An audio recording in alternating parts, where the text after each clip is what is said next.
my breath escape in rock. Okay, by reading the example here, can you imagine what the lake looks like?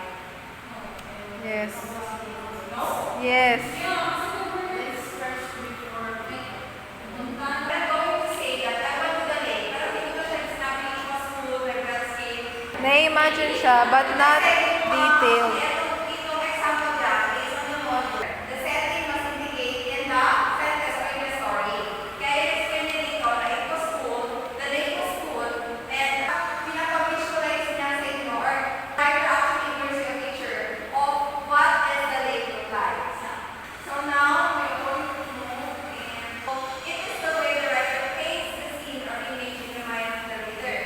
Same with the setting, para nagpa-paint din siya ng image sa mga readers or sa mga audience.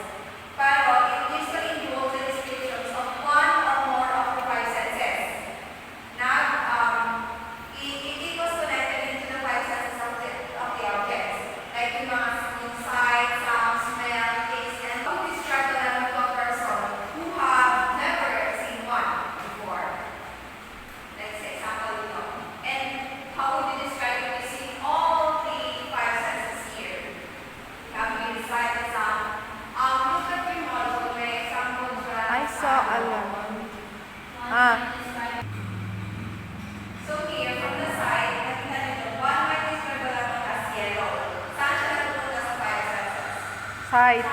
It will go on to your side. Na-imagine yourself with your side. And with the smooth bumpy skin, source smelling and tasting, nandun siya sa taste, diba? And with the smooth bumpy skin, nandun siya sa touch. They might describe the sound of the lemon as a thumb to the table if it is dropped as a sound.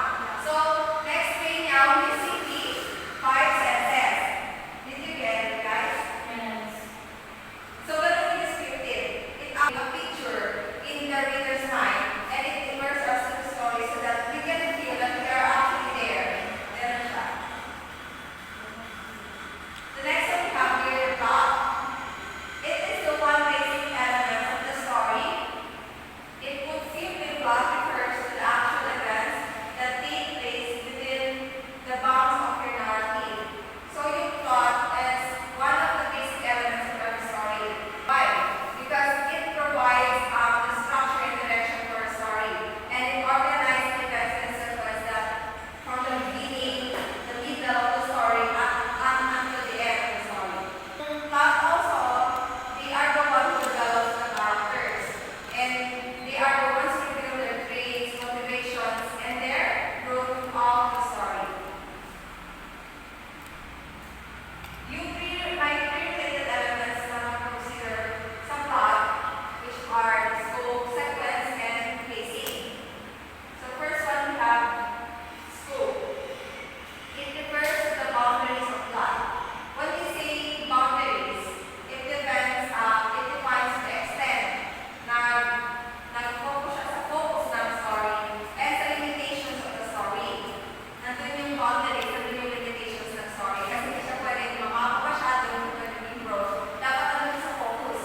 So, it is to ensure the clarity, yung scope, it is to ensure the clarity or the coherent or for the readers to know the point of the story or the purpose of the story. Ganun siya.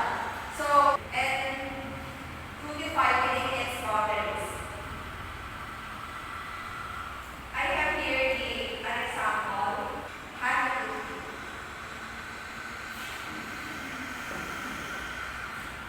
woke up on Saturday morning, rolled over, checked my phone. So, dito sa first paragraph, can you actually see the clarity of the may clarity siya? Yes. Yeah. Wala, diba? Hindi siya clear. Kasi parang I woke up sa Saturday morning, rolled over, checked my phone, rolled up, kasi woke up. Pero dito sa second sentence, we can say that the large bubble with large windows overlooking the flashing neon lights. It's the last word straight. I had no idea how I got there. So, diba? May clear na siya, may clarity. So, yung purpose kasi ng scope, again, guys, is to ensure the clarity and the coherent